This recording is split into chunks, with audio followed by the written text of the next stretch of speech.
My name is Ethan Scott, and I'd been transported into a novel. When I opened my eyes and found myself in a slightly ill-fitting white suit, standing in a grand ballroom that sparkled like a diamond, it took me exactly zero point 0.3 seconds to accept the situation. After all, as a seasoned veteran of thousands of online novels, this kind of crazy wasn't new to me. The real kicker? The character I'd landed in was the novel's ultimate doormat, the stepping stone on the protagonist's path to glory. He was blindly devoted to the so-called Ice Queen villainess, Olivia Reed, only to be used up, tossed aside, left bankrupt, and working odd jobs overseas. The ending was open-ended, but it pretty much screamed died in some foreign country. And today was my engagement party with that very same villainess, Olivia Reed. I pinched the bridge of my nose, feeling the body's natural tremor from nerves. My mind, however, had only one thought. Oh, for crying out loud, this plot is ancient history. A business alliance, a marriage in name only, an ice-cold fiancé, and soon enough, the original male lead will burst in to steal her away, pulling some don't scorn a young man with potential humiliation stunt. And my job? To be the pathetic prop, utterly awestruck by his presence, then cower in submission. Seriously, can we get some originality here? Like a meteor strikes the hotel, and we all just perish together? How fair would that be? I looked up, my gaze landing on the woman who was surrounded like a queen, a cluster of people orbiting her. Olivia Reed. She wore a custom-tailored silver gown, her hair swept up to reveal a slender, pale neck. Her features were so exquisite they almost didn't look real, and paired with her impassive expression, she absolutely lived up to the Ice Queen moniker. She was holding a flute of champagne, exchanging polite pleasantries with a few corporate titans. Even when facing those smirking old sharks, her demeanor remained nothing more than courteous, a distance ingrained deep in her being. TSK. She really is the villainess from the novel. That aura could chill a 12-foot radius. What a shame, such a stunning woman, but her brain's a bit slow. She's easily fooled by a few sweet words from that hypocritical male lead, Blake Harrison, only to end up with her company swallowed whole and her reputation ruined. If I were her, I'd be in the back right now, counting the engagement gifts and figuring out my escape route, not making awkward small talk. I was deep in my own head, my inner monologue going off the rails, when suddenly Olivia's gaze swept in my direction. I immediately reined in my thoughts, slapping on my standard puppy dog expression, 3 parts fawning, 7 parts infatuation, and trotted over eagerly. Olivia, are you tired? Can I get you anything to eat? I made my voice soft and gentle, as if I were afraid of disturbing a celestial being. Olivia looked at me, her beautiful eyebrows twitching almost imperceptibly. She didn't answer my question, just watched me silently, and that stare gave me the creeps. Why is she staring at me? Is there something on my face? Oh, right. According to the script, this is where I show off my loyal dog persona. I cleared my throat and continued my performance. Olivia, don't worry. I've got your back from now on. If anyone dares to cross you, they'll have to deal with me first. I sounded heartfelt enough to make a preacher weep, all while rolling my eyes so hard I almost saw my brain. Dude, you're so scrawny a stiff breeze could knock you over. What are you going to fight the male lead with? This Armani suit your dad bought you? Or your incredibly average handsome face? Honestly, this performance deserves an Oscar. Olivia, darling, please don't fall for it. I'm just playing my part.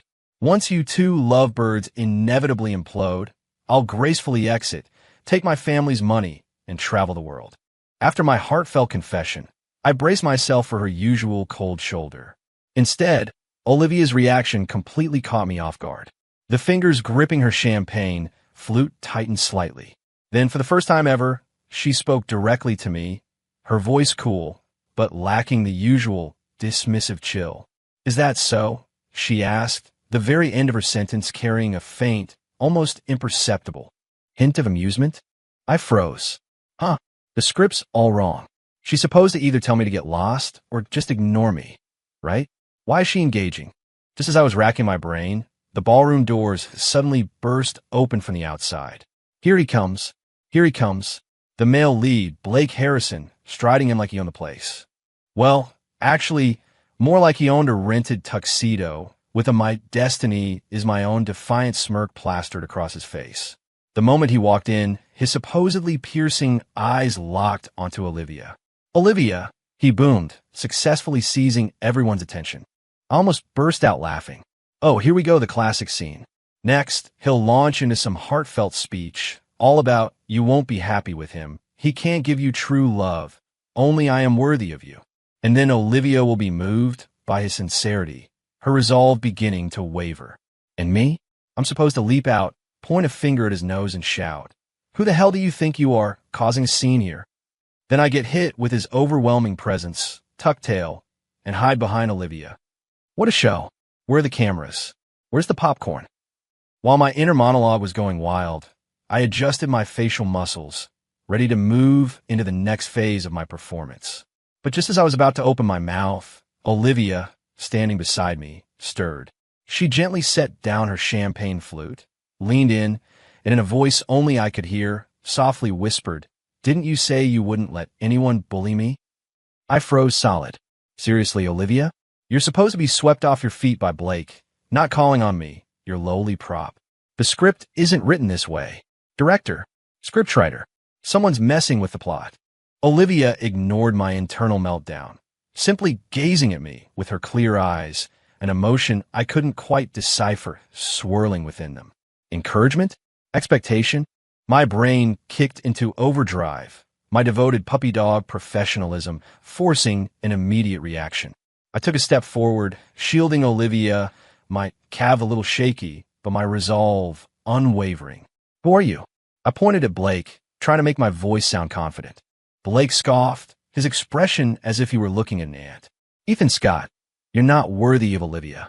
What do you have besides a rich daddy? You can't give her happiness." Here it is, the standard lines. Is the next part going to be about how his time will come and I'll regret looking down on him? Dude, your shtick is outdated. These days, everyone's trying to quit the rat race and just coast along. You're trying so hard, but it's all just to work for some big shot in the end, isn't it? Oh, wait, you want me the big shot? My inner voice was ripping him apart, but my lips stammered. I have money. I could buy Olivia bags, cars, anything she wants. It was my classic line from the novel, stupid and shallow, perfectly framing the male lead's priceless true love. Blake predictably sneered. Just as he was about to launch into another sermon about his vision of love, Olivia, behind me, let out a soft laugh. It was quiet, but in the tense, charged atmosphere, it cut through the air, perfectly clear. Everyone turned to look at her. I turned too, stunned. It was the first time I'd seen her smile. Though it was only a slight curve of her lips, it was as if that ice mountain had instantly melted a corner, revealing a hidden landscape within. She stepped forward, standing shoulder to shoulder with me, her gaze on Blake. That look wasn't the struggle and emotion described in the book, but rather a theatrical amusement, like she was watching a circus act. "Mr. Harrison," she began, her voice calm and powerful. "You said he's useless except for his money?" Blake blinked, clearly not expecting such a question. "Isn't he?" he retorted, puffing out his neck. Olivia shook her head. Then she did something that made everyone in the room, myself included, drop their jaws. She reached out and deliberately linked her arm through mine. My whole body stiffened. Holy moly, what's happening? The script's gone off the rails. She's supposed to look disappointed in me right now, not link arms. What's the deal with her hand on my arm? Her hand is so soft. Ugh, Ethan, snap out of it. This is a sugar-coated bullet. She's definitely using me, pushing me out as a shield, so she can elope with Blake. I need to figure out a way to get my arm back right now. Olivia's arm tightened a little, as if sensing my intention. She looked at Blake, enunciating each word. At least he's honest about his wealth. Unlike some people who preach about priceless true love while scheming to climb the ladder on a woman's back. And she paused, glancing at me, the amusement in her eyes growing. He's a lot more interesting than you are. The entire room fell silent. Blake's face cycled through shades of red, then white, then green, a vivid palette of fury. As for me, I was utterly dumbfounded. Interesting? Me? Olivia, where do you get off calling me interesting? My simpy declarations just now made even me cringe. Could it be she can hear my internal monologue? The thought barely registered before I immediately dismissed it. No way, absolutely not. This isn't some fantasy novel. Something's definitely wrong. Maybe my transmigration caused a butterfly effect. While I was lost in thought, Olivia, still linked with me, turned and gave a slight nod to the crowd. Please excuse the spectacle. Tonight's engagement is just a small ceremony. Ethan and I don't need to prove our feelings to anyone. With that, she pulled me along, and under the crowd's complex gazes, walked straight towards the ballroom's lounge. It wasn't until the lounge door closed, cutting off the outside world, that I snapped back to reality. I looked down at my arm, still linked with hers moments before, then at her face, which had returned to its usual composure. "Oh, Olivia," I stammered. What just happened?" Olivia released my arm, walked over to a sofa, and sat down, gracefully crossing her legs. She looked up at me, a hint of scrutiny in her eyes. "What do you think happened?" she countered. I swallowed hard, my mind a complete blank. What does she mean? Is this a test? How am I supposed to answer? Should I say I have no idea? Or, "Olivia, you were amazing, I love you"? No, that's too simpy. Got it. I know. She's warning me to know my place, to not get any big ideas. Out there, it was all for the Reed family's reputation, just a show. Yes, that's it. She's still that ruthless villainess. I can't be fooled by a moment of her kindness. I took a deep breath, putting on a fiercely loyal expression. "Olivia, I understand. I'm just your tool. Whatever you tell me to do, I'll do it. No complaints, ever." I finished with a firm nod, emphasizing my resolve. Olivia watched me, silent. A long, drawn-out silence. Just as I thought she was about to explode, I saw her slowly turn her head, her shoulders shaking slightly. She was laughing. Though she tried her best to suppress it, I still heard the irrepressible giggle. I was utterly bewildered. This world, something was definitely wrong with it. After the engagement party, I spent several days in a state of extreme unease. Olivia was acting completely out of character. According to the novel, after the engagement, she should have become even colder towards me, while accidentally running into Blake Harrison at various events, playing out the dramatic saga of the ruthless CEO and the struggling golden boy. And I, her devoted puppy dog, should have continued my routine of sending flowers, afternoon tea, and sweet nothings, only to be mercilessly rejected. But now everything was upside down. Not only did she not reject me, but she actually started giving me assignments. "Ethan, 3 o'clock this afternoon. Come with me to meet a client." "Ethan, deliver this file to the legal department for me." "Ethan, I haven't had dinner. Go get me some of those artisanal tacos from that trendy spot downtown." I'd become her personal assistant, trailing after her all day, running around like a headless chicken. What the heck? Is Olivia treating me like free labor? Come on, I'm the sole heir to the Scott Industries fortune, even if I'm a total airhead. You can't just order me around like this. Then again, being by her side means I get real-time updates on the plot. Blake Harrison has been eerily quiet these past few days. Wonder what he's cooking up. I grumbled internally as I resignedly grabbed my car keys, preparing to fetch her tacos. "Wait," Olivia called out. I turned back, wearing my loyal dog expression of confusion. "Olivia, is there anything else I can do?" She emerged from behind her desk and stood before me. Today, she wore a sharp black suit dress, making her about half a head taller than me, thanks to her heels. Her aura was so powerful it almost stole my breath. She just stood there, watching me, silent. Here we go again, that silent pressure. What does she want? Does she think I was just cussing her out of my head, and now she's going to dock my pay? Wait, she doesn't even pay me. Could it be she wants an advance on my puppy dog services? Like, maybe she wants me to drop to one knee and sing her praises right now. No, please, Olivia, my acting skills are limited. I'm afraid I'll throw out my back trying to stunt like that. My inner monologue had already spun 10,000 miles away when Olivia finally spoke. "The tacos from that place? They need extra hot sauce but no cilantro," she said, her voice completely calm. "Me? That's it? Olivia, you gave me a look like you were about to execute me, just to say that. Are you a demon? Do you know you can scare people to death?" I forced a smile that looked more like a grimace. "Got it. Olivia, I'll remember. Extra hot sauce, no cilantro." Then, I practically fled her office. I kept feeling that Olivia's gaze on me was getting stranger. It was like a hunter observing its prey, full of scrutiny and a hint of amusement. I returned with the tacos and respectfully placed them on her desk. Olivia, eat them while they're hot. Go on, eat up. Choke on them, preferably. No, wait, can't choke. If you die, how am I supposed to wait until the engagement's called off and I get my money and freedom? Olivia opened the container, picked up a taco, and took a small, elegant bite just like her. As she ate, she casually asked, Ethan, what's your take on the recent bidding for that prime development land on the west side of the city? My heart dropped. Here it was, the plot point. That land on the west side was the first major battleground between Olivia and Blake Harrison in the original novel. According to the story, Olivia had poured massive amounts of capital and effort into securing that land, meticulously planning every detail.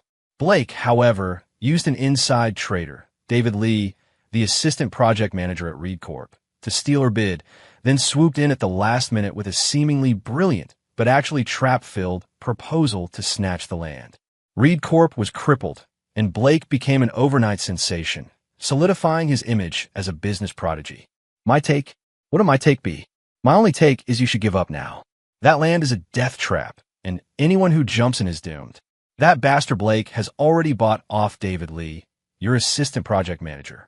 He knows all your cards. Every penny you're putting in now is just dressing up Blake for his big day. Listen to me, you foolish woman, cut your losses. Blake's people are everywhere. I was frantic inside, desperate to just slap the truth on her face. But I couldn't. My character was a pathetic, love-struck rich boy. How would I know corporate secrets like that? I had to stick to my persona. I scratched my head, putting on a clueless, goofy smile. Bidding? Oh, I don't understand that stuff. But if it's what you want, Olivia, it has to be the best. I support you. Go, go, go. I clenched my fist and made a cheerleader gesture, acting a perfect 10. Olivia's chewing paused. She looked up, her gaze fixed on me. Her eyes were deeper than ever before, as if trying to pierce through my skin and look into my very soul. She's staring at me again. Oh my God, she can't actually read minds, can she? Calm down, Ethan, calm down. There's no such fantasy stuff in this world. She's definitely trying to trick me. Yes, that's it. She's suspicious. My performance at the engagement party fit the devoted puppy dog role, but I probably stiffened up like a board when she linked arms with me, and that must have made her suspicious. She's asking me this now to see if I'm really useless airhead or just playing dumb to catch a tiger. I must stick to my persona. I'm a pathetic waste of space who's good for nothing but loving her. With that thought, my eyes became even clearer, my expression even more innocent. Olivia, why are you looking at me like that? Did I say something wrong? I asked cautiously. Olivia was silent for a moment. Then she put down her half-eaten taco. David Lee, she suddenly said, dropping the name. My heart skipped a beat. David Lee? Why would she mention David Lee? Has she already figured it out? No way, according to the plot. David Lee isn't supposed to be exposed until the actual bidding day. Olivia continued, the assistant project manager. What do you think of him? I felt cold sweat starting to trickle down my back. This was a death trap question. If I said he was good, and Olivia already had evidence, then I'd look like an incompetent fool. If I said he was bad, how could an outsider like me, who wasn't involved in company business, possibly know? That wouldn't fit my persona. What to do, what to do? My brain's short-circuiting. I got it. My face took on a puzzled expression. David Lee? Never heard of him. But if he's one of your people, Olivia, then he must be excellent. I lavished her with praise, emphasizing how my Olivia was the absolute best, perfectly fitting the devoted puppy dog logic. A faint curve seemed to flicker at the corner of Olivia's lips. Is that so? She said. But I hear he's been a little strapped for cash lately, racked up a fair bit of gambling debt. My eyes widened. She knows. She actually knows. How does she know? Has my tiny butterfly wing flapping actually altered the plot beyond recognition? No, judging by her tone, she only heard about it. She doesn't have solid proof yet. She's testing me. She wants confirmation from me. Calm down, Ethan. This is a trap. The moment you show any sign that you know the inside scoop, you're dead. I immediately switched to an indignant expression. What? Gambling debts? How can someone like that stay with the company? Olivia, don't worry. I'll go call my dad right now. Have him send someone to... No need. Olivia cut me off, a faint, almost imperceptible amusement in her voice. I was just making conversation. She picked up another taco, eating it slowly, as if the thrilling conversation that had just occurred had never happened. I stood there, my hands and feet freezing. Demon. This woman is an absolute demon. She's not some naive damsel who gets easily fooled by the male lead. She's a cunning fox. How did the original author ever write her as the villainess? This is clearly the setup for a mastermind supervillain. Fighting her? I wouldn't last 3 chapters. No, break off the engagement. I have to break it off right now. This fiancé. Anyone else can have her. I was roaring internally when Olivia finished her last taco, dabbing her lips with a napkin. She stood up and walked over to me. Ethan, she said, looking at me with serious eyes, that land on the west side, do you really think we should just give up? My mind exploded. She could actually hear me? In that instant, I felt like I'd been stripped naked and thrown into the frozen wastes of Antarctica. Olivia's words were like a precise key, sliding directly into the deepest lock of my mind. Give up. She just said, give up. And I just thought, cut your losses. Give up. This isn't a coincidence. Absolutely not. My face must have been a mess because I saw a flicker of something, almost imperceptible, in Olivia's eyes. Oh no, my biggest secret's out. A transmigrator who knows the plot. Isn't that just a massive bug in this world? What will Olivia do to me? Capture me for scientific study, or decide I'm a threat and just eliminate me humanely. My life plan was to chill out and enjoy life, not play deadly games with a cunning female CEO. Fear, like a cold tide, crept from the soles of my feet all the way to the top of my head. I had to save myself. I forced myself to calm down, my brain racing. If she could hear my thoughts, then whatever I thought now, she'd know. Confess directly? No, that would mean handing over all my cards. Keep playing dumb? She was already suspicious. Doing so would only make her think I was deeply scheming. The only way was to mix truth with lies, a subtle blend of reality and deception. I looked up, meeting her gaze, forcing a smile that was uglier than a cry. My voice trembled. Olivia, what are you talking about? When did I ever say I wanted to give up? As I spoke, my inner monologue went into overdrive. She's bluffing me. She has to be. This is all part of her scheme. Ethan, don't fall for it. You're a pathetic puppy dog. You know nothing. All you know is you love her. She must have found out about David Lee through other channels and figure out there's something wrong with that West Side land. She's saying this now, just trying to exploit my stupidity to get me to do things she can't openly do. Yes, that must be it. I'm such a genius. I looked at Olivia. Her expression hadn't changed, but I felt the air pressure around her drop slightly. She doesn't believe me? Looks like my acting isn't quite Oscar-worthy yet. I decided to turn up the heat. I took a step forward, grabbing her shoulders excitedly and shaking her, though I barely dared to use any real force. Olivia, are you in some kind of trouble? Tell me. No matter what it is, I'll face it with you. Even if it means losing everything, I don't care.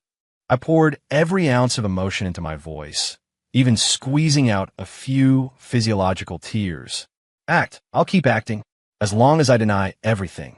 She can't do anything to me. My persona is a brainless lover. After all my actions can be explained by that logic. She asks why I'd give up? I'll say I'm worried she's too tired, afraid she'll be wronged. Is that simpy enough for you? Olivia looked a little bewildered by my shaking. She raised a hand and pressed down on mine. Her hand was cool and delicately soft. Ethan, she said, looking into my eyes, enunciating each word, let go. I snapped out of it, quickly releasing her hand and taking 2 steps back, like a child who'd misbehaved. I'm sorry, Olivia, I got a little carried away. Olivia straightened her collar, which I'd wrinkled, then gave me a deep look. It was a complicated gaze. I thought I saw resignation, amusement, and a hint of indulgence. You don't need to worry about that land on the west side, she said dismissively. I have it handled. With that, she turned back to her desk, began processing files, and ignored me. I stood rooted to the spot, my heart doing flips. What does she mean by that? Did she believe me or not? I have it handled. Those words carry so much weight. Is she planning to turn the tables? Or does she have another arrangement entirely? Whatever. I'll do my best, as long as she doesn't think I'm some kind of monster. But then again, if she can really hear my thoughts, doesn't that mean? I can't even badmouth her in my head anymore. That's too brutal. What's the point of life then? Just as that thought crossed my mind, I noticed Olivia, buried in her documents, twitch uncontrollably at the corner of her mouth. My heart sank again. Over the next few days, Olivia indeed didn't mention the West Side Project again, as if it had never happened. She still had me shadowing her, handling trivial little tasks. As for me, I maintained a constant state of high alert, carefully weighing every thought that crossed my mind. The weather's great today, not a cloud in the sky. Olivia's blue dress today looks really nice, like the blue sky itself. What should I have for lunch? The braised short ribs from the company cafeteria sound pretty good. Should I play a couple of games after work? Nah, better go home and read. Knowledge is power, after all. I try to make my internal monologue as positive, healthy, and full of good vibes as possible. After a few days, I felt like I was on the verge of a mental breakdown. And Olivia, she started looking at me more and more like I was an imbecile. Until Friday afternoon, Olivia suddenly informed me that there was a gala that evening, and she wanted me to accompany her. A gala? Another gala. According to the plot, this gala is the last major scene before the bidding for the West Side Project. Blake Harrison will be here, publicly confessing to Olivia and presenting a flawless cooperation plan, attempting to persuade her to abandon her original strategy. And Olivia, despite not outwardly agreeing, will be swayed by his talent and sincerity, her resolve beginning to waver. Then it's my turn, the devoted puppy dog, to clash with Blake, only to be utterly humiliated and become the laughingstock of the entire event. I reviewed the plot in my head as I selected a suit from the walk-in closet. No, I can't keep taking it passively. Since Olivia is already suspicious of me and might even really be able to hear my thoughts, I need to change my strategy. I'm going to use this cheat code to seize the initiative. Tonight, I'm going to help Olivia turn the tables and dig a massive pit for Blake Harrison. When I appeared before Olivia in a sharp black suit and a matching tie, I saw her eyes light up. "Let's go," she said concisely. The drive to the gala was quiet. I decided to take the offensive. "Olivia," I began, "is tonight's gala really important?" I asked, a hint of worry on my face. "Sit up, comment sit up?" I need her to think that even though I'm an idiot, I care deeply about her. Olivia looked out the window. "I suppose so. A lot of our competitors will be there." "So, that Harrison guy, will he be there?" I asked, feigning casualness. Olivia's gaze returned, settling on my face. "Here we go, the juicy part. She's definitely wondering why I'm suddenly so interested in Blake Harrison." My explanation: "Because he embarrassed you at our engagement party. I might not be able to beat him up, but I hold a grudge." "Sure enough," I declared indignantly, "that guy, he caused such a scene at our engagement party last time, and I haven't forgotten it. If he dares to say anything inappropriate to you tonight, I swear, I won't let him get away with it." I gritted my teeth, sounding like I was ready to jump out and fight him right then and there. Olivia looked at me for a long time. Then she suddenly smiled. This time, she didn't hide it. Her lips curved into a beautiful arc, and her eyes sparkled like stars. "All right," she said, "I'll be watching." I froze. She looks pretty when she smiles. Ugh, Ethan, get a grip. This is a sugar-coated bullet. "I'll be watching." What does she mean? Is this her permission for me to freelance tonight? Fantastic. You heard her. Tonight, I'm going to show you what a top-tier actor can do. The gala was exactly as described in the novel. A dazzling array of guests, the clinking of glasses. The moment Olivia and I arrived, we became the center of attention. Soon enough, Blake Harrison, champagne flute in hand, approached us with a deeply affectionate expression. "Olivia, you're here." His gaze bypassed me entirely, landing directly on Olivia. Here comes the fly. Look at his eyes. They're so cloying, like melted caramel. Disgusting. "Olivia, stay strong. Don't fall for his sweet talk." I blocked her path, my face full of vigilance. "What do you want?" Blake gave me a dismissive glance. "I'm talking to Olivia. This has nothing to do with you. Move aside." "I won't." I puffed out my chest. "If you want to talk to her, you'll have to get past me first." Yes, just like that. Use my brainless provocation to enrage him, make him lose his temper. Blake was indeed provoked. He sneered. "Ethan Scott, do you really think you can protect her just with your family's money?" Business is war, and it's not something a good-for-nothing like you, who only knows how to party, could ever understand. He turned to Olivia, his voice softening. Olivia, I know you care deeply about that West Side land, but your current proposal is too risky. I have a much safer plan here. We can collaborate, a 50-50 split of the profits. He extended a folder to her. Here it comes, the poison bait. This proposal looks flawless on the surface, but it's actually packed with contract traps. The moment Olivia signs it, within 3 months, he'll legally seize the entire project. Olivia, don't take it. If you do, you're screwed. I was stomping my feet internally. Yet, Olivia reached out her hand. No, my idiotic fiancé. Why aren't you sticking to the plan? Don't you know David Lee's a mole, and this project is a trap?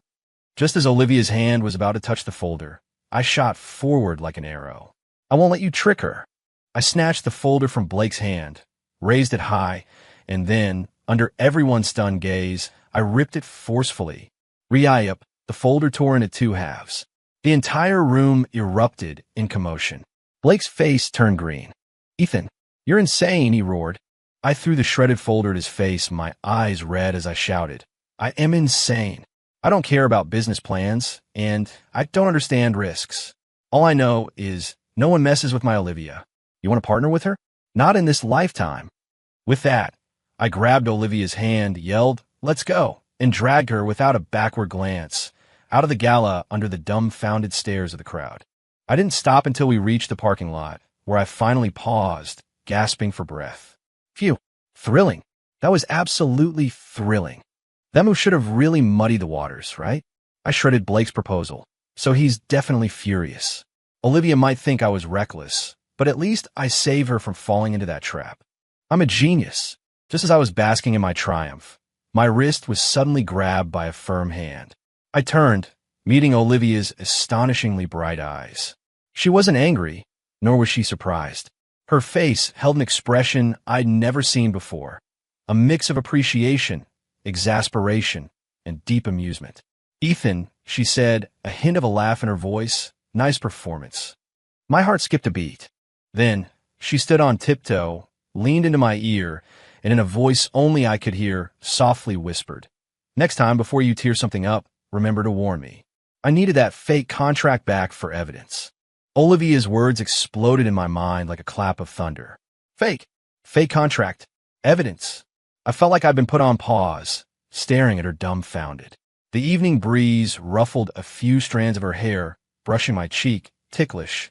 Her pleasant perfume, mixed with the cool night air, drifted into my nose. For the first time, my brain completely short-circuited over something outside the plot. What did she just say? She said that contract was fake? She'd already prepared for it? So, everything tonight was part of her plan? She knew Blake would come, knew he'd present that problematic proposal, so she prepped an identical but modified fake contract, ready to swap it out at the right moment and turn the tables on him. And I, the self-important idiot, had rushed in and shredded her meticulously prepared prop. I think. I screwed up. In an instant, I felt a chill run from the top of my head to my toes. Not only had I messed up her plan, but I'd also exposed my biggest secret, knowing the plot. My heroic rage for a fair lady act just now, to her, was probably just a self-important clown making a fool of himself.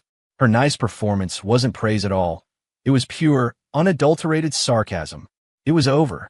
This time, it was truly over. I looked at Olivia. A faint, almost imperceptible smile played on her lips, and her eyes were full of playful mischief, like she was enjoying a show. She'd seen through everything. She knew I knew the plot. She also knew I knew she might know I knew the plot. I was on level 2. She was on level 5. I opened my mouth, wanting to say something to salvage the situation, but my throat was so dry I couldn't make a sound. Embarrassment, shame, and a hint of terror at being completely seen gnawed at my heart like 1,000 ants. What'd I do now? Beg her for forgiveness? Promise I'll never do it again? Or just throw caution to the wind? Admit I'm a transmigrator and lay all our cards on the table? No, admitting it would completely seal my fate. She's only suspicious right now.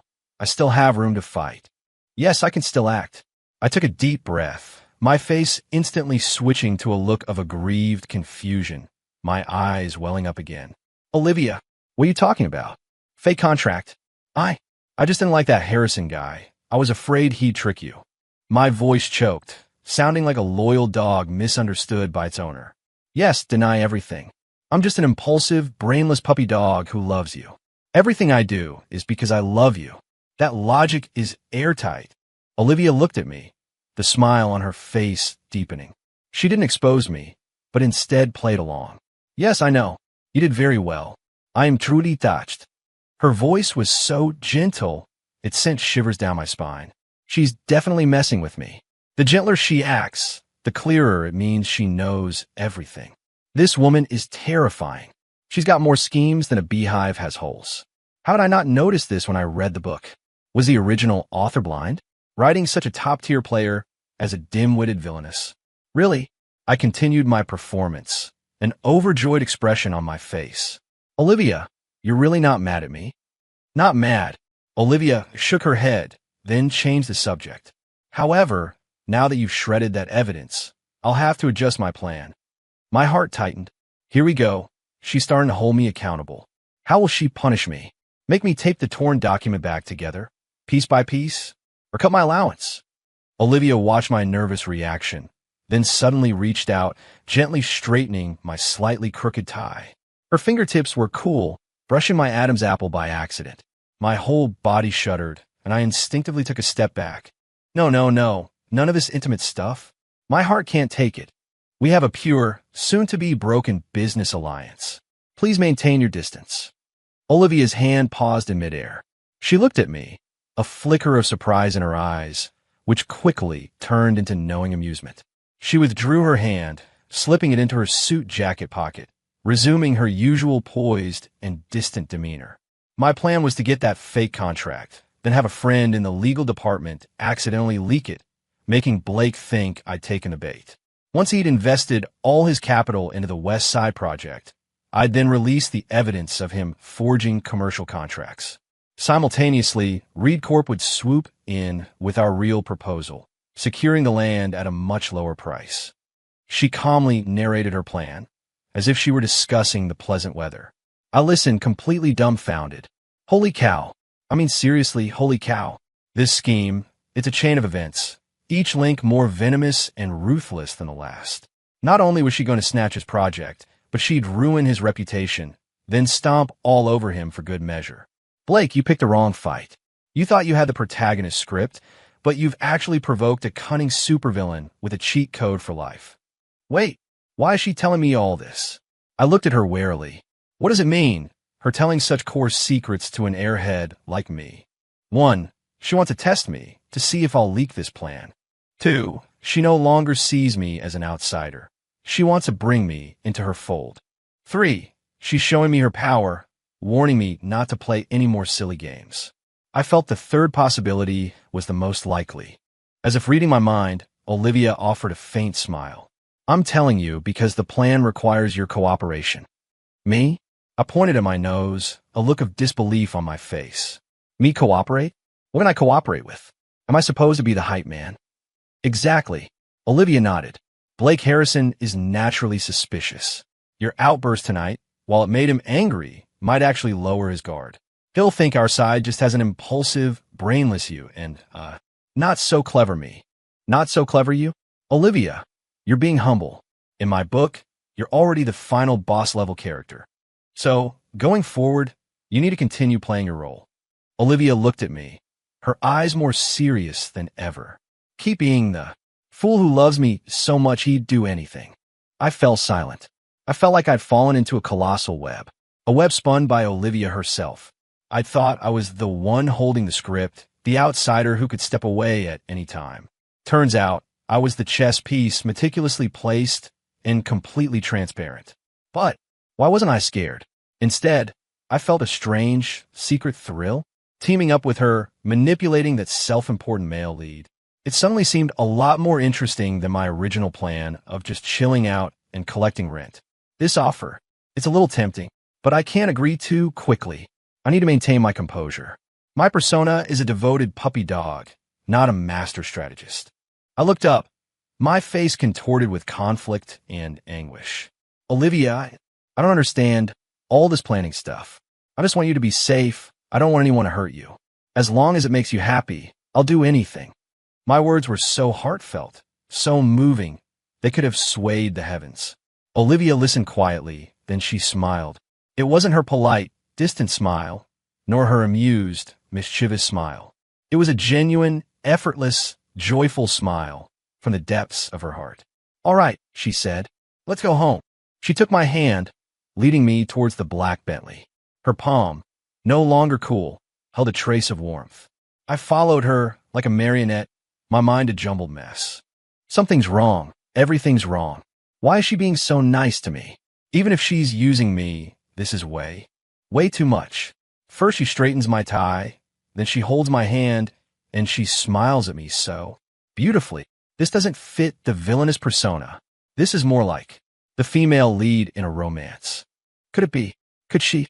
A ridiculous thought, completely out of my control, bubbled up from the depths of my mind. She wouldn't have fallen for me, would she? The moment that thought appeared, my heart skipped a beat. I instinctively glanced at Olivia beside me.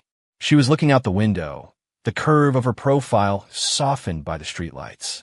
As if sensing my gaze, she turned back and gave me a faint smile. In that moment, my mind went completely blank. Ever since that night, when Olivia and I reached a certain understanding, our relationship entered a very subtle phase. On the surface, I was still the devoted fiancé who obeyed her every command. Every morning, I'd show up punctually at her doorstep in my flashy red Ferrari to pick her up for work. Olivia, good morning. You look even more beautiful today than yesterday. Ugh, so cheesy, Ethan. Can't you be a little more original? It's the same line every day. Olivia would open the car door and slide in, responding with a quiet and then, out of my sight, a faint smile would curve on her lips. At the office, I'd act like a diligent aide, fetching her coffee, delivering files, and fending off those opportunistic hangers-on. I'm sorry, miss. Reed is very busy. No appointment, no meeting. This guy looks shady, shifty eyes. Definitely a spy sent by Blake Harrison. Olivia would be in her office, watching me on the security monitor as I clumsily dismissed people. Then she'd lower her head, using her work to hide her amusement. I knew she was watching, and I knew she was smiling, because I knew she could hear me. It was a strange feeling, like we were playing a secret game only the two of us knew. I performed up front, and she was the sole audience backstage. Our communication no longer needed words. A glance, a thought in my head, was enough for us to understand each other perfectly. For example, that one afternoon, she was going to have lunch with a difficult client. Before she left, she glanced at me. I immediately understood. Another business dinner, poor thing. That Mr. Henderson, notorious for being cheap and demanding. He loves those drawn-out business dinners. He's definitely going to pressure her to drink. Her stomach isn't great. She can't have too much. I need to figure something out. So, just before she left, I rushed over with a glass of warm water. Olivia, wait. I pressed the glass in her hand, saying with a serious face, the doctor says drinking water before a meal is good for your health. Everyone in the company looked at me like I was an idiot. Ms. Miller, Olivia's secretary, couldn't even hold it in, letting out a chuckle. Olivia took the glass and took a small sip. Thank you, she said. Then she went off to her lunch meeting, warm water in hand. Later, I heard from Ms. Miller that at the dinner, whenever Mr.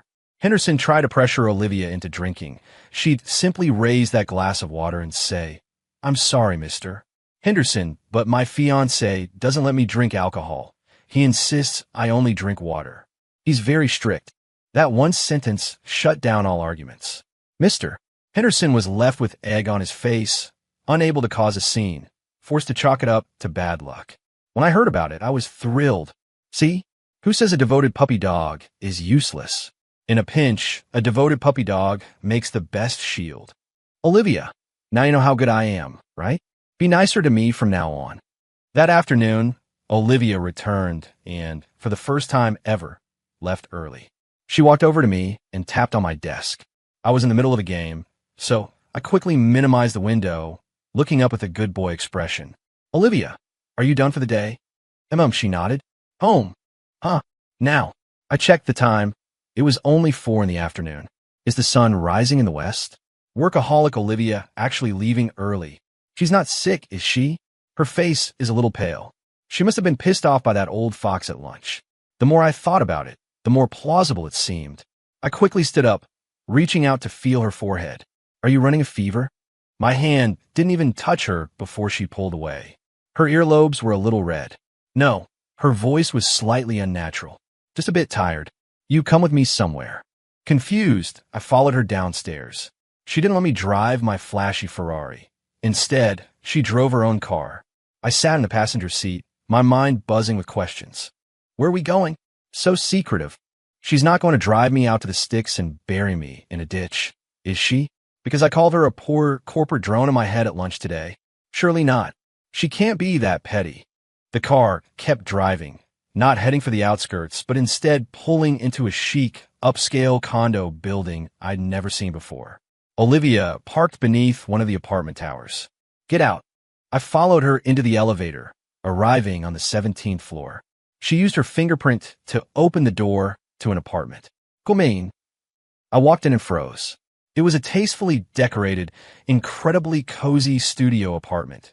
Not huge, but every detail spoke of elegance. The living room balcony was filled with various succulents, thriving beautifully. This was her place? No. Wasn't she living with her parents at the Reed family estate? Is this her secret hideout? Why did she bring me here? Could she be planning to? A flurry of indescribable images flashed through my mind, and my cheeks started to burn. What are you thinking about? Olivia's voice came from the kitchen, interrupting my wild thoughts. I turned to see her standing in the open kitchen, wearing an apron. The setting sun's glow streamed through the floor-to-ceiling windows, bathing her in a warm, golden light. In that moment, she shed her usual cold CEO exterior, looking like a gentle, domestic girl. My heart, against my will, skipped a beat. I wasn't thinking anything. I stammered. I was thinking, you look pretty good in an apron. Olivia had her back to me. Her shoulders seemed to twitch slightly.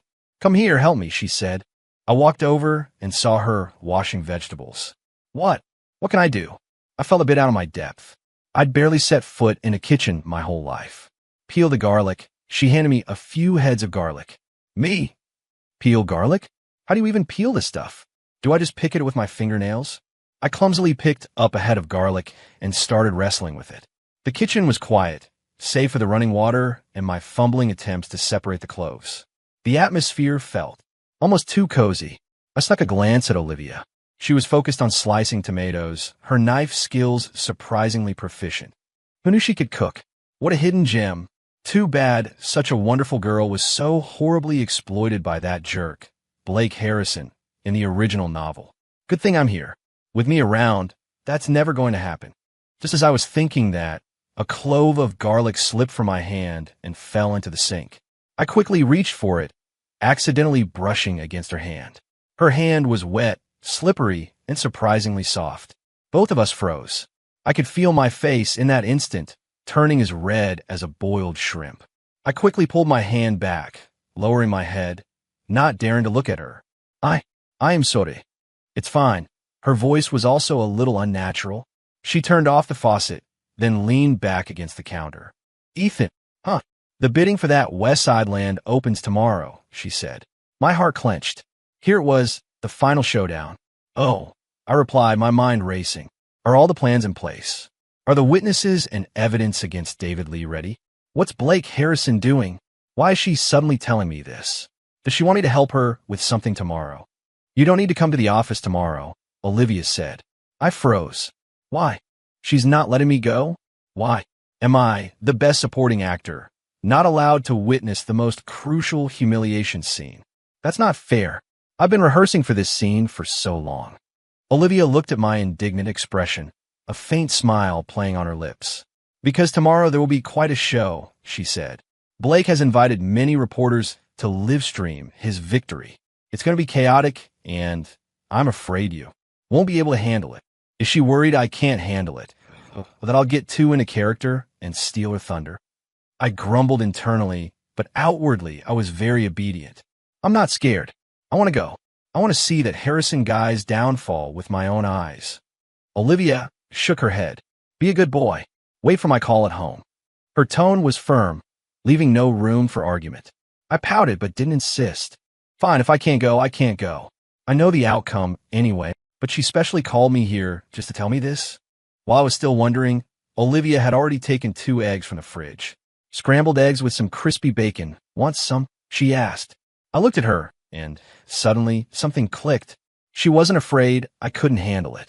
She was afraid I'd get caught up in it, afraid I'd be hurt by those rabid reporters. So she'd hidden me here, in this safe place that belonged only to her. This realization was like a soft feather, gently brushing against my heart. It was a little ticklish and a little sweet. I looked at her and foolishly nodded. Yes, please. The next day, I was indeed confined by Olivia. Before she left that morning, she not only took my car keys, but also locked the apartment door from the outside. I watched from the window as her car disappeared through the complex gates. My heart a mix of emotions. This woman, so bossy, said I couldn't go and actually locked me in. But being protected like this, it's not so bad, is it? Ugh. Ethan, you're getting soft. Your dream is to conquer the world, not to be kept by a rich woman. As I battled myself internally, I familiarized myself with the kitchen, opened the fridge, took out milk and bread, and made myself a simple breakfast. I was already quite familiar with this apartment. Over the past 2 weeks, Olivia always found reasons to bring me here. Sometimes it was to help her water her succulents, sometimes to watch a boring indie film with her, and more often than not, we'd cook together. Her cooking was great, and I, who started as a kitchen novice, had successfully graduated to a kitchen novice who could peel garlic and do dishes. Our relationship, without either of us noticing, was undergoing a subtle change. She was no longer the aloof, high and mighty CEO, and I had gradually grown accustomed to my dual life of internal grumbling and outward idiocy. We were like a strange pair, silently defying this predetermined world. Today was the day of a showdown. I checked the time. It was 10 in the morning. The bidding should have started. I turned on the TV, switching to the business news channel. Sure enough, the screen showed live footage from the bidding event. The room was packed with people, camera flashes going off everywhere. Olivia sat in the front row, her face calm, betraying no emotion.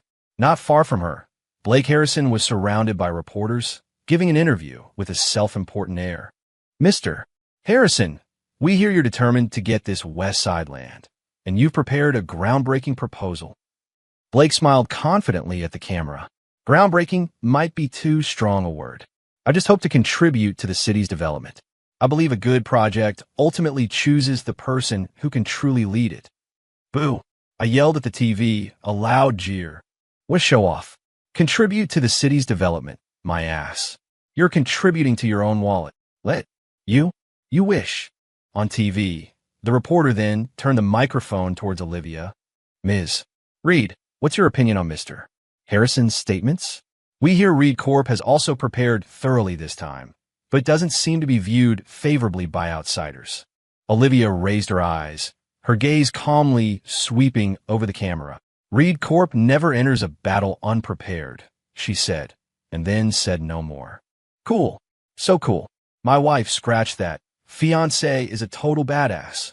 That's the attitude. Let that clown Blake see what a real queen looks like. The bidding formally began.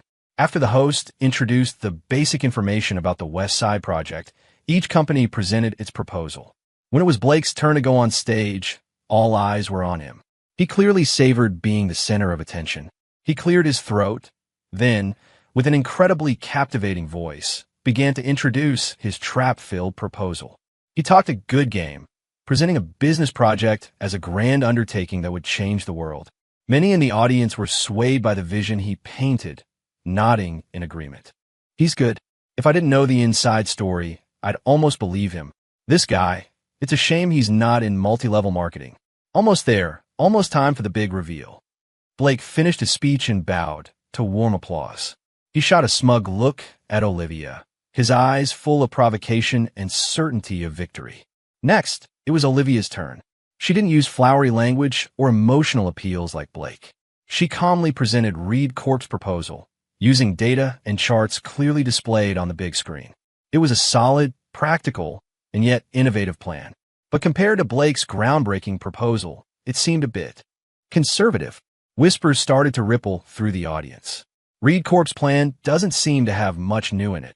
Yeah, compared to Mr. Harrison's, it's clearly inferior. Blake's smile grew even wider. I sat in front of the TV, not nervous at all, because I knew the real show was just about to begin. Olivia finished her presentation, but she didn't leave the stage. She picked up the microphone, her gaze fixed on Blake in the audience. Mr. Harrison's proposal is indeed brilliant, she began politely. Blake smugly raised an eyebrow. However, Olivia's tone shifted. This brilliant proposal has a tiny flaw. She pressed a button on her remote control, and a document appeared on the large screen. It was a contract, the digital version of the fake contract I had shredded at the gala a few days ago. Olivia used a laser pointer to circle several clauses. Mr. Harrison, could you please explain why your collaboration proposal contains so many biased and legally risky predatory clauses? At these words, the entire room erupted in chaos. Blake's face instantly changed. You're talking nonsense. This isn't my proposal at all. He stood up agitatedly. It's not yours. Olivia smiled faintly. But this proposal was found on the computer of Reed Corp's assistant project manager, David Lee. And Mr. Lee has personally admitted that you, using $500,000 in threats against his family overseas, forced him to steal Reed Corp's bid and help you create this fake proposal. As soon as Olivia finished speaking, the doors to the venue were pushed open. 2 uniformed police officers walked in, heading straight for a pale David Lee. Camera flashes again exploded wildly. Blake completely panicked. He pointed at Olivia, incoherent. You're slandering me. This is defamation. Do you have proof? Proof. Olivia smiled. Of course I do. She pressed the remote again. A video began to play on the big screen. The video showed a private room in a coffee shop. In the footage, Blake was pushing a manila envelope towards David Lee, his mouth moving as he spoke. Although the sound wasn't clear, the visuals alone were enough to explain everything. Blake Harrison. A roar came from the crowd. A middle-aged man rushed out. He was Mr. Peterson, the owner of another company bidding on this project, whom I'd seen in business magazines. It was you. Mr. Peterson pointed at Blake, trembling with rage. Last quarter, the South End project. You stole that from me using the same methods. That one sentence sent shockwaves through the room. Several other business owners present also showed expressions of sudden realization. It turned out that Reed Corp wasn't the only one Blake had swindled with such despicable tactics. Reporters, like sharks smelling blood, swarmed forward, completely engulfing Blake. Mr. Harrison, is what Ms. Reed said true? Did you really steal trade secrets? What's your response to Mr. Peterson's accusations? Blake was squeezed in the middle, his face ashen, drenched in sweat, utterly humiliated. On the large screen, Olivia's cool, stunning face stood in stark contrast. She was like a queen orchestrating everything, coldly watching her once arrogant enemy fall into the dust. Beautiful.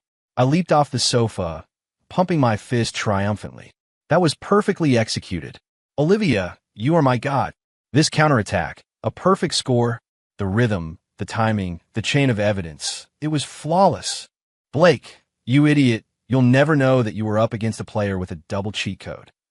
Just as I was celebrating, my phone rang. It was Olivia. I quickly answered, putting the phone to my ear. Hello, Olivia. You were amazing. I saw the live stream. I said excitedly.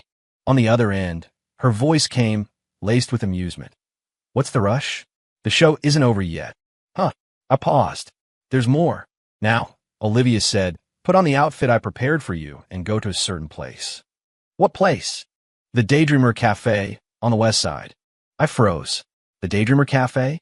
Isn't that where Blake Harrison confesses to Olivia in the novel? And she, though rejecting him, is deeply moved? What does she want me to do there now? You'll know when you get there. Olivia's tone was laced with mystery. Remember, you're going to catch someone cheating. With that, she hung up. I stared at the disconnected phone, my mind full of questions. Catch someone cheating? Who's cheating? I walked to the walk-in closet and saw the outfit Olivia had mentioned. It was a very flashy, bright pink suit.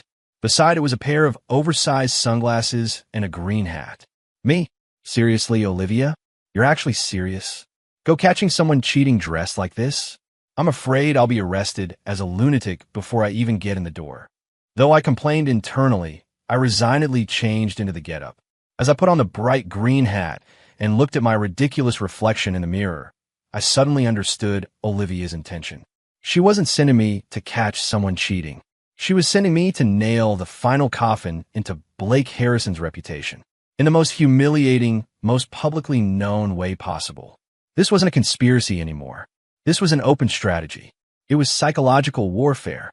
Olivia, you really are terrible, but I like it. I smiled at my reflection, a confident smirk just like Blake Harrison's.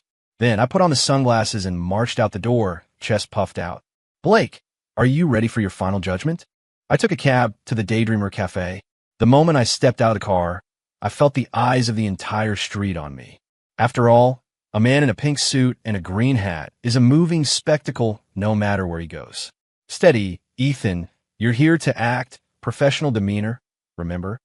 You're not Ethan Scott right now. You're a furious, cuckolded victim. I took a deep breath, adjusted my green hat, and then kicked open the cafe door. Blake Harrison, you bastard.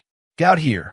My shout, full of vigor, successfully silenced the entire cafe in an instant. Everyone stared at me, dumbfounded. My sharp eyes, unobstructed by the sunglasses, swept across the room. Soon by the window, I spotted my target. Blake Harrison was sitting with a woman. He had changed out of the crumpled suit from the bidding event, still looking annoyingly put together. But the woman opposite him wasn't Olivia. It was someone I never expected, Chloe Davis. Chloe Davis, the second female lead in the novel, a wealthy socialite who was madly in love with Blake and silently sacrificed for him. In the later stages of the novel, to help Blake get back on his feet, she even broke ties with her own family. Oh, the second female lead has entered the stage? This is getting interesting. Looks like Olivia's plan is even more thorough than I imagined.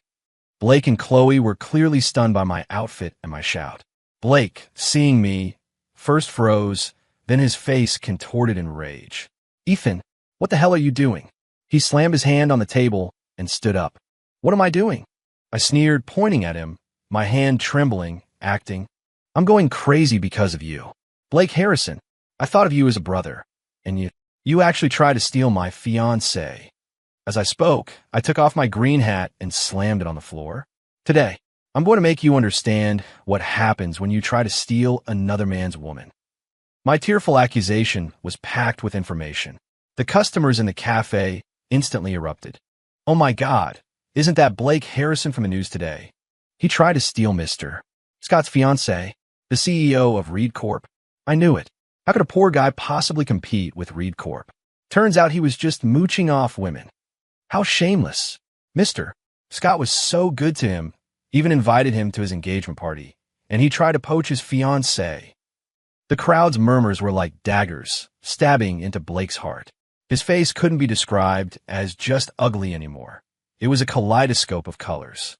You're lying, he pointed at me, his lips trembling with rage. Olivia and I are innocent. We love each other. Love each other? I acted as if I'd heard the funniest joke. If you truly loved her, why would you run off to meet another woman here after losing the bidding? I directly aimed my accusation at Chloe Davis, who was completely frozen by now. Chloe's face instantly went white. She probably never dreamed that she had only come to comfort a dejected Blake out of concern, only to be branded as the other woman. No. He and I. Chloe desperately tried to explain, but I wasn't about to give her a chance.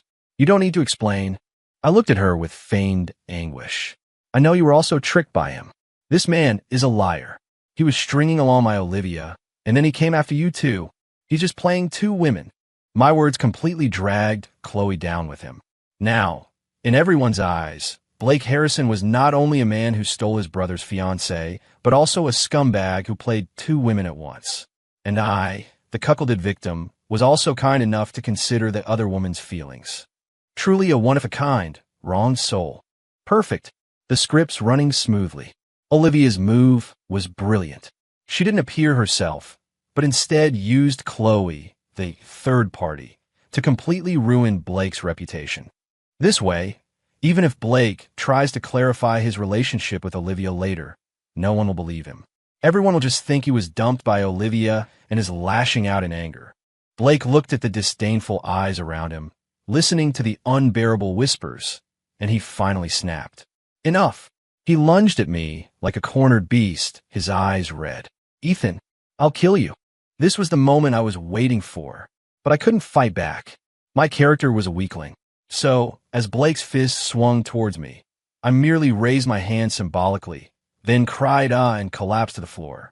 I lay there, clutching my head, groaning in pain. He's hitting me. He's killing me. Blake Harrison can't handle losing. He's attacking me in a fit of rage. I screamed my lungs out. The cafe manager and security rushed over, pulling away the now unhinged Blake.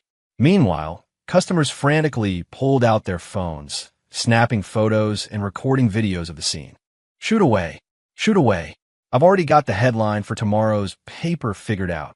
Business prodigy's image collapses, assaults rival after bidding loss, scene in chaos. Blake, you'll never recover from this. Not in this lifetime. I lay on the cold floor, peering through the gaps in the crowd at Blake, who was being held down by security, looking like a madman. A wave of satisfaction washed over me. You wanted to be the protagonist. You wanted your cheat code. You wanted my wife, fiancé. How do you like it now? Just then, the cafe doors opened again. This time, it was a horde of reporters armed with cameras and microphones. They'd clearly gotten wind of the situation and rushed over to get the scoop. Seeing the chaos, they immediately became excited, camera flashes going off like crazy. Mr. Harrison, why did you attack him? What exactly is your relationship with Mr. Scott, Ms. Reed, and this young lady? Is your character truly as awful as reported online? The reporter's questions were sharper than ever. Blake was completely overwhelmed by the onslaught. He clutched his head, only able to repeat, "It wasn't me. It wasn't me."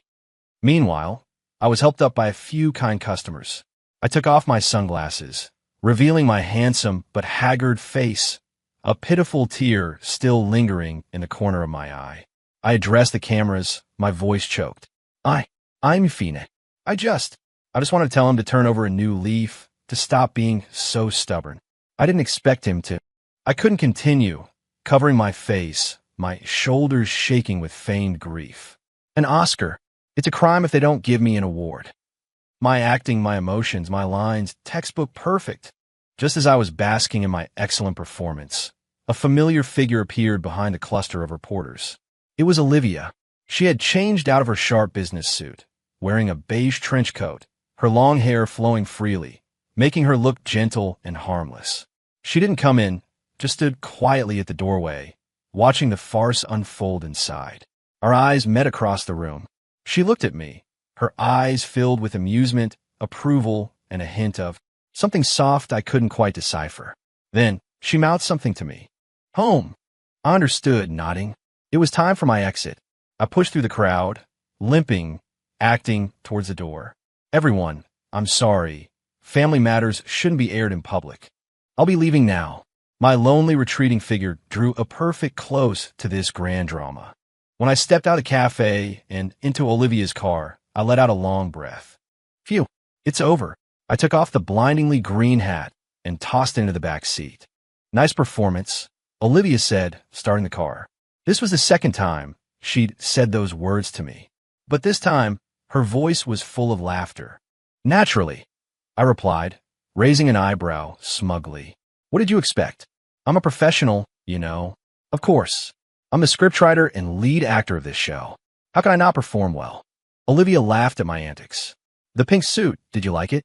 I specifically picked it out for you. Me? Olivia, are you complimenting me or making fun of me? But if you picked it out, then I guess I'll like it. Out loud, I said, it's all right, depends on the person wearing it. I look good in anything. Olivia glanced at me in the rearview mirror, smiling even wider. The car drove steadily on the way home. Outside, the city lights were just coming on. The city's bustle seemed to have nothing to do with us. The car was quiet, but I didn't feel awkward at all. I knew she could hear my thoughts. So, Blake Harrison, the big problem is finally dealt with. Next, I can gracefully bow out, break off the engagement, and live a carefree life with my money, right? The moment that thought popped into my head, I felt the air pressure around me drop several degrees. Olivia's smile vanished. Her hands on the steering wheel tightened slightly. What's wrong? Did I say something wrong? Breaking off the engagement, wasn't that what we agreed on? Not explicitly, but it was an unspoken understanding, right? You're not going to back out, are you? Ethan, Olivia suddenly said, her voice as cold as ice. Huh? You want to break off the engagement? My heart sank. She's mad. On the way back to the apartment, the atmosphere in the car dropped to freezing point. I didn't even dare to breathe too loudly. Olivia gripped the steering wheel, staring straight ahead, her jaw tight. This was how she looked when she was angry. Seriously? Just because I thought about breaking off the engagement, she's this mad? A woman's heart is a mystery, indeed. Could she really have feelings for me, her fake fiancé? The thought made me feel a sudden chill. No, please, Olivia, I'm just a lazy bum who wants to chill out. I never intended to win over a big shot like you. We agreed it was just a partnership, an act for outsiders. Now that the show's over, shouldn't I, the actor, get paid and go home? The more I thought, the colder the air around me became. I even felt Olivia was slowly torturing me with her peripheral vision. Screech, a sudden, sharp braking sound. The car screeched to a halt by the roadside near the apartment building. Due to inertia, I lunged forward, thankful for my seatbelt. Get out. Olivia's voice was devoid of emotion. I sheepishly unbuckled my seatbelt and opened the door, getting out. Olivia followed, tossing me the car keys, then walking straight towards the elevator without waiting for me. I rubbed my nose and quickly followed. The rest of the way was silent. Inside the apartment, she took off her trench coat, tossed it onto the sofa, then walked into the kitchen. She took a bottle of iced water from the fridge and chugged half of it. I stood in the living room, unsure what to do with my hands and feet. Oh no, the queen is angry, and the consequences will be severe. How do I appease her? Tell her a joke? Or perform a feat of strength by breaking a brick on my chest? Maybe. I'll just go do the dishes first. Just as I was about to sneak into the kitchen to show off my domesticity, Olivia spoke. Ethan, come here. My body stiffened. She was sitting on a bar stool at the counter, legs crossed, still holding the bottle of iced water. She looked up at me, her eyes devoid of their usual amusement, replaced by cold scrutiny. What were you thinking just now? Say it again. Me. Olivia, you can't play like this. This is public execution. How am I supposed to say it? Am I supposed to say I want to break off the engagement and take the money and leave right to your face? I probably wouldn't make it out of this apartment tonight. My eyes darted around, and a plan formed. My face took on an utterly aggrieved expression, my eyes welling up again. Olivia, did you misunderstand something? I said, my voice choked. I wasn't thinking anything. Is that so? Olivia sneered. No sots. Then would it take the money and go home mean in your head? Her words left me speechless. Well, she even quoted me verbatim. Can't deny it now. What do I do? Confess and be lenient. Resist and be punished. I looked at her face, which clearly read, I'm very displeased, and decided to struggle a little more. Go home. Oh, I meant I was so tired from acting today. It felt like a full day of work, and I wanted to rest. I said, thinking on my feet and forcing an explanation. Isn't this explanation perfect? Olivia looked at me as if I were a monkey jumping around. She slammed the water bottle onto the bar. Ethan, she stood up, walking towards me one step at a time. How long are you going to keep acting? My question was like a pebble dropped into a calm lake. Olivia's eyes flickered with a momentary waver. But soon, that waver was covered by an even thicker layer of ice. Feelings? She let out a light laugh, full of sarcasm. Ethan, have you been acting so much you can't tell reality from a script anymore? What do I possibly feel for you? Gratitude for helping me put on a show? Or pity for the clown I so easily manipulated? Her words were hurtful. Every single one was like a poison needle, piercing my heart. If this had been before today, I would have felt relieved and taken the check without hesitation. But now, I only felt a suffocating tightness in my chest. I looked at her, pretending to be strong, wrapping herself in sharp words, not letting anyone get close. I suddenly understood. She did not care. She was afraid. She was afraid that if she truly invested her heart, she would only receive another deception and betrayal. Just like in a novel with Blake Harrison. She had mistaken me for another Blake Harrison. This realization made me both angry and heartbroken. This foolish woman. Am I really that untrustworthy? Am I the same as that hypocrite Blake Harrison? I admit I initially wanted to use you, but later, did you really not feel that my kindness was genuine? Were the artisanal tacos I bought for you fake? Was the warm water I prepared because I worried about your stomach fake? Was it fake when I cursed out that difficult client for you in my head? My mind was roaring, but I couldn't say these words because I couldn't hear her thoughts. I didn't know what she was truly thinking. This feeling of informational asymmetry made me feel powerless for the first time. No, I couldn't give up like this. I had to let her know that I wasn't acting. I took a deep breath, looking directly into her eyes. Olivia Reed, you don't have to pretend anymore, I said. She raised an eyebrow. If you truly felt nothing for me, why did you link arms with me at the engagement party? If you truly felt nothing for me when I said I wanted to give up on the West Side Project, why did you test me? If you truly felt nothing for me, why did you hide me away before the bidding event? And I took a step forward, closing the distance between us. If you truly felt nothing for me, why did you bring me to this secret place, which belongs only to you? With each question I asked, her face grew paler. By the end, the hand holding the check began to tremble slightly. That was all. To use you, she insisted, but her voice lacked its earlier conviction. To use me? I smiled. Olivia Reed, you can fool others, but you can't fool me. And you can't fool your own heart. I looked at her, softening my tone, my voice becoming gentle and firm. I know you've been hurt before, and you don't trust anyone. You saw me as Blake Harrison, afraid I'd also deceive and use you. But Olivia Reed, look into my eyes. I reached out, gently cupping her face, forcing her to meet my gaze. Her face was cool, her eyelashes trembling uncontrollably. I'm not Blake Harrison, I said. I admit my initial intentions weren't pure. But later, I genuinely wanted to be good to you. I like watching you secretly smile because of my internal grumbling. I like watching you pretend to need my protection even when you're incredibly capable. I like when we cook together, watch movies together. I like you, Olivia Reed. It's not an act. It's genuine. When I finished speaking, the entire room fell silent. All I could hear was the increasingly rapid beating of both our hearts. Olivia looked at me, and in her eyes, that layer of ice was melting little by little.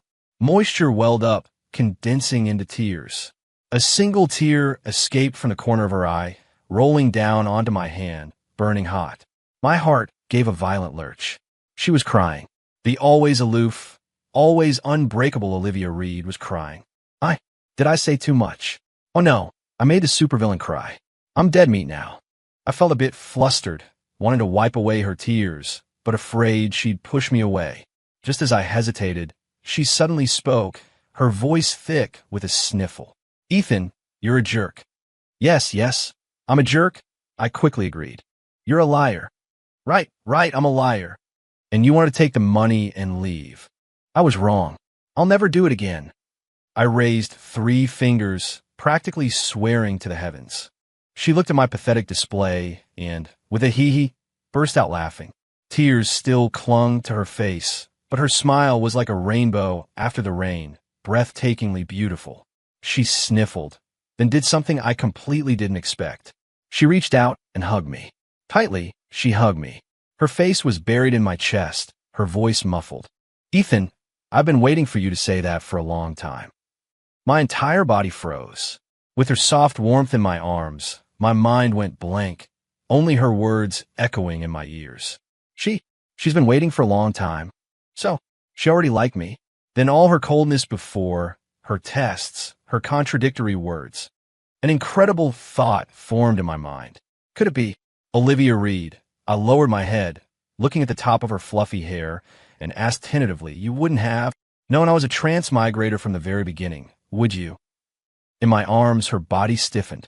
Then, she slowly looked up at me, her eyes sparkling with a mischievous glint like a cat that had stolen a fish. What do you think? I looked at Olivia's eyes, sparkling with mischievous amusement, and felt my worldview completely overturned in that moment. From the beginning, I murmured, trying to process this astounding information. Since when? Olivia pulled away from my embrace, but her hand still held onto my shirt cuff, like a little girl afraid I'd run off. She pulled me to sit on the sofa. Then, she told me a story even more bizarre than my transmigration. Before you came, she looked out the window, her eyes distant. I had a very long dream. In that dream, I saw my entire life.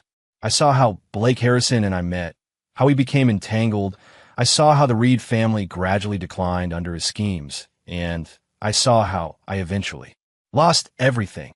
My heart sank. She's been reborn.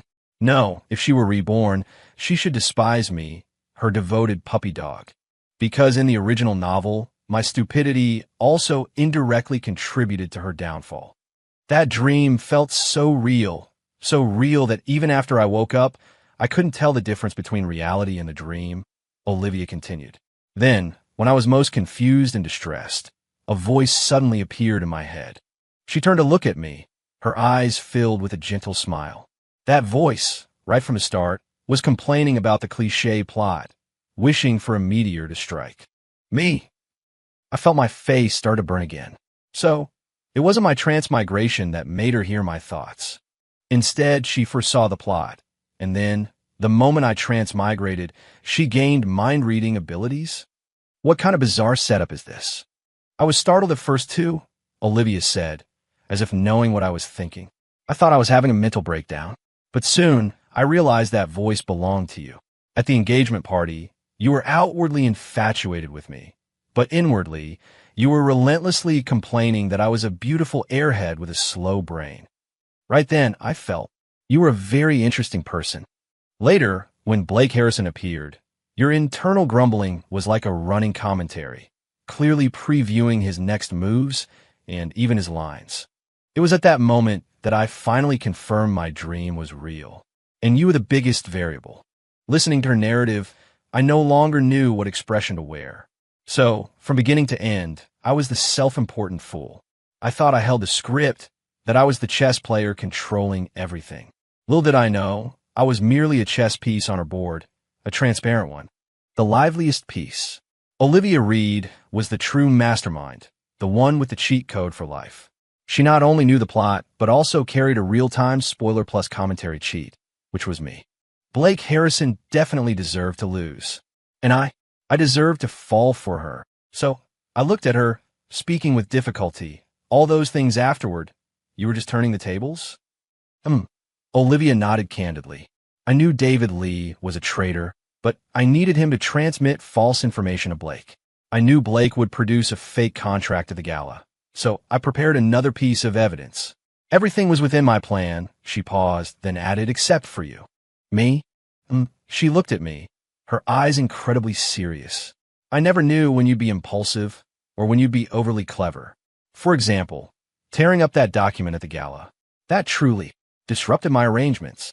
My old face flushed, but I later realized her tone shifted, a smile returning to her lips. Your unexpected way of breaking from the norm, it actually produced unforeseen effects.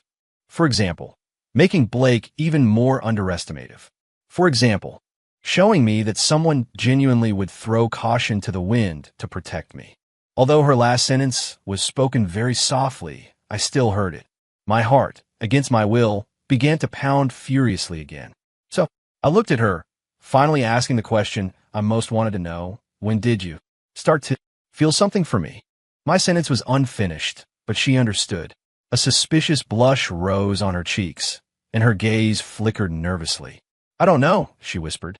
Perhaps it was when you were internally cursing me out, but still clumsily brought me warm water. Perhaps it was when you were terrified, but still stood in front of me to protect me. Perhaps it was when we were in this apartment together, you fumbling to peel garlic, and I had to pretend I didn't secretly hear you praise me as a hidden gem. With each sentence she spoke, my face grew redder. By the end, both of us were bright red. Oh my God, this is so embarrassing. I feel like I can never face anyone again in this life. All my cringy, idiotic inner monologues, she heard them all. I covered my face, wishing I could disappear into the floor.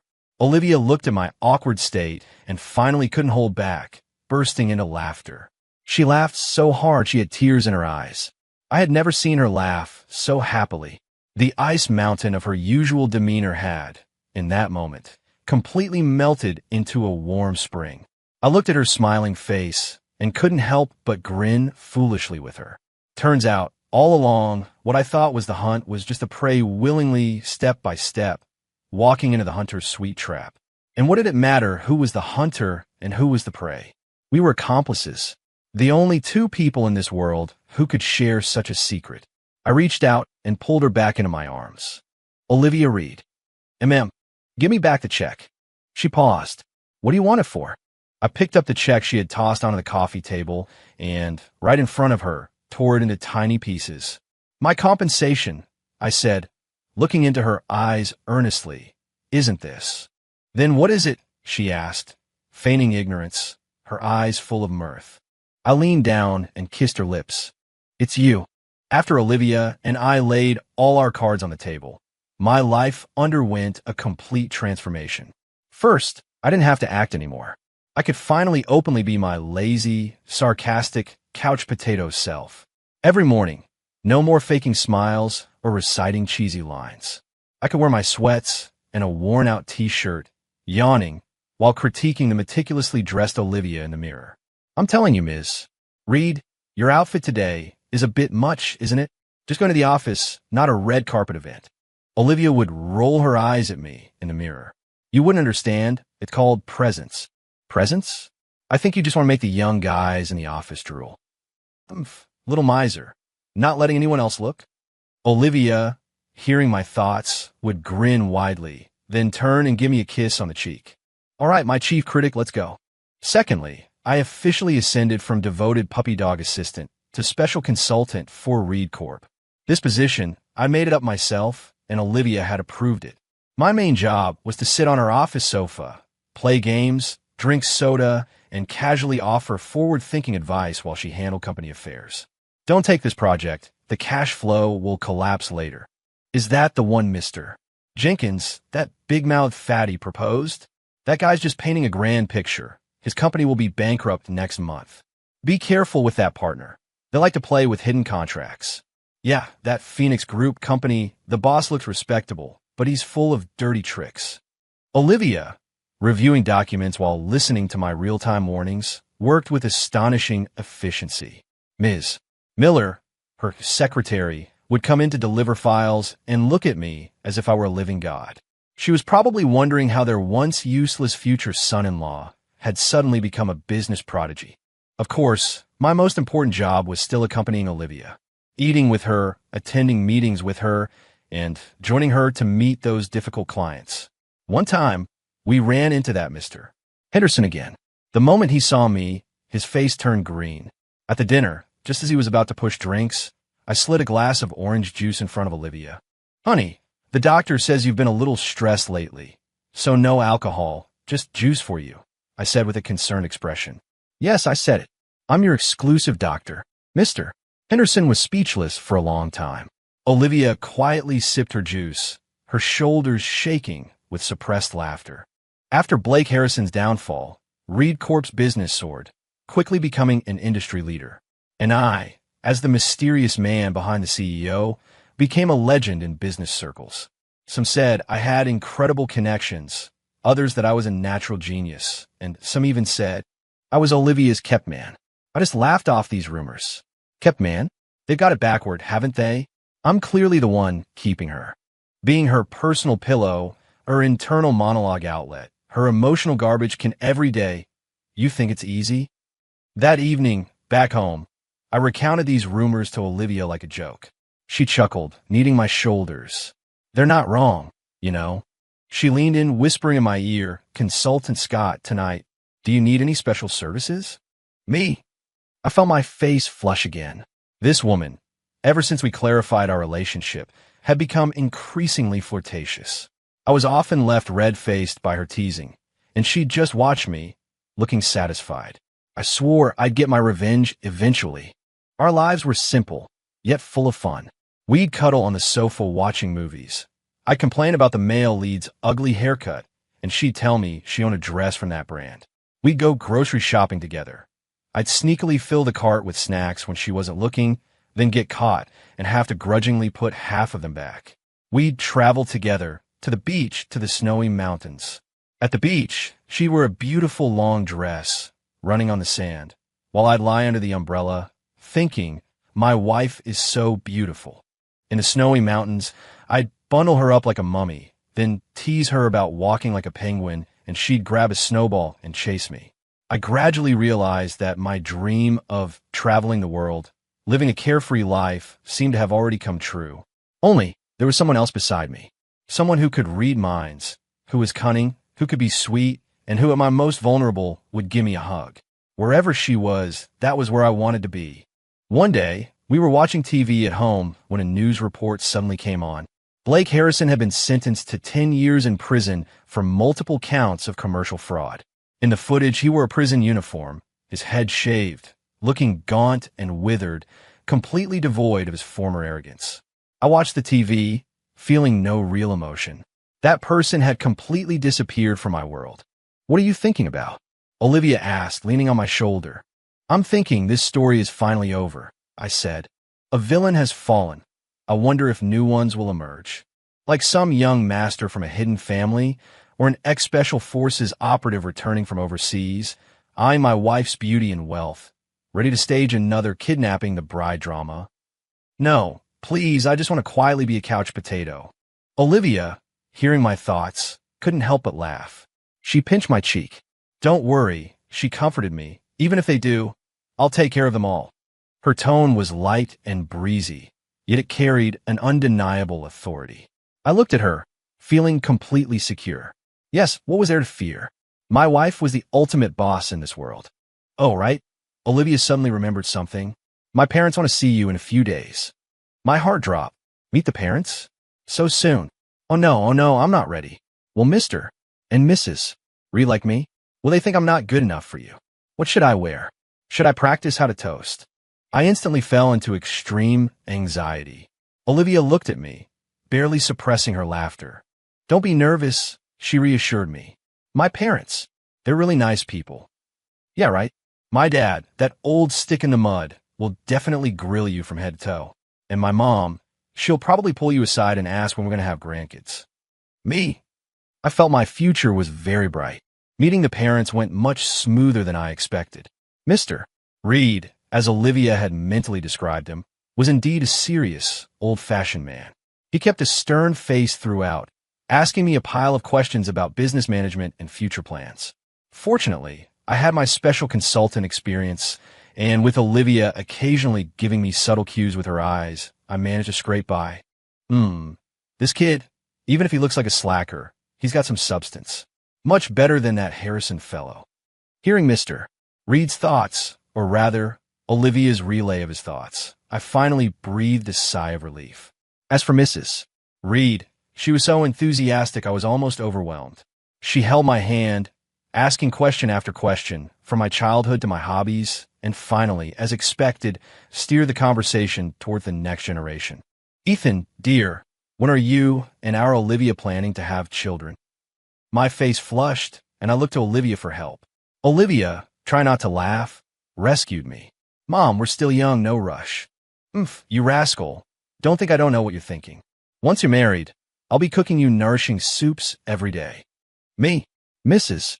Reed, you are truly far-sighted. Leaving the Reed family estate, I felt like I just fought a tough battle, drenched in sweat. How was it? Olivia asked, driving a mischievous grin on her face. I leaned back in my seat, saying weakly, I need psychological counseling. Olivia burst out laughing. Don't be afraid, she said. They really like you. How could they not like him? He's got my daughter wrapped around his finger and made the company so much money. He's a golden goose sent from heaven. Listening to Olivia relay her mother's thoughts, I couldn't help but smile. Though the process was a bit bumpy, the outcome was good. We had everyone's blessing. After that, everything fell into place naturally. Proposal, engagement, wedding photos, planning the wedding. I had thought that a powerful businesswoman like Olivia wouldn't care much for formalities like a wedding. But to my surprise, she was even more invested than I was. From the venue decorations to the guest list to every background song at the wedding, she handled it all personally. Watching her busy herself, my heart swelled with warmth. This woman seems to really look forward to marrying me. Me too. On our wedding day, the weather was perfect. Blue skies, bright sunshine. I stood on the lawn, watching her, in her pure white wedding dress, walking towards me arm in arm with Mr. Reed. In that moment, I felt like the happiest man in the world. When it was time to exchange rings, I was so nervous my hands were trembling. After finally managing to put the ring on her, it was her turn to put one on me. She picked up the ring, but didn't move, just looked at me, smiling like a little fox. My heart ceased. Olivia, don't play games at a crucial moment like this. You're not going to make me propose to you in front of everyone, are you? All right, I'm begging you. Honey, just put the ring on me. The reporters are watching. Olivia, hearing my thoughts, finally, with satisfaction, slipped the ring onto my finger. The cool touch was like an electric current, instantly striking my heart. We were bound together forever. The officiant was reciting the vows, but I didn't hear a single word. My mind was completely filled with her. Olivia Reed, I love you. I saw her look up at me, giving me a smile even brighter than the sun. Me too, she mouthed back to me. At the reception, I'd had a lot to drink, and Olivia helped me back to our room, feeling woozy. Honey, my head is spinning, I mumbled, hugging her, nuzzling in her neck. Whose fault is it for drinking so much? She chided me, but her hands gently massaged my temples. Semi-consciously, I suddenly remembered something. Honey, I have a question I've always wanted to ask you. You said you had a dream, that you dreamt your whole life? Yes, why? So, did you also dream about what happened after I transmigrated? I asked curiously. If she had dreamed about it too, then she would have known all my little secrets from the very beginning. Olivia's massaging hands paused. Her eyes flickered nervously. No, she said. I only dreamed about the original ending. Liar. A clear voice suddenly echoed in my mind. It wasn't my voice. It was a cool, melodic, feminine voice. I snapped my eyes open, springing up from her embrace, my drunkenness instantly sobering. Istère de here, disbelieving. You. Olivia looked at my shocked expression and finally couldn't hold it in, bursting into laughter. You can hear my thoughts too? You pointed to here, stammering. Olivia laughed, so hard tears almost came to her eyes. She nodded. When did it start? I pressed. Perhaps. When we kissed. She tilted her head, thinking. I think it was that day, when you tore up the check and kissed me, that I suddenly started hearing your thoughts. Me. So now we have mutual mind reading. Does that mean I won't even have any private space anymore? I let out a groan and collapsed onto the bed, feeling utterly resigned. Olivia laughed, pouncing on me, wrapping her arms around my neck. What? Not happy about it? She whispered in my ear. How could I not be happy? This is what she heard. I looked at her beautiful face, close to mine, full of mischievous amusement, and let out a resigned sigh. Then I rolled over, pinning her beneath me. Too late to be unhappy now. I leaned down, kissing her lips. Olivia Reed, you're never getting away from me. Not in this lifetime. You too. This is what I heard. Outside, the moonlight shone brightly.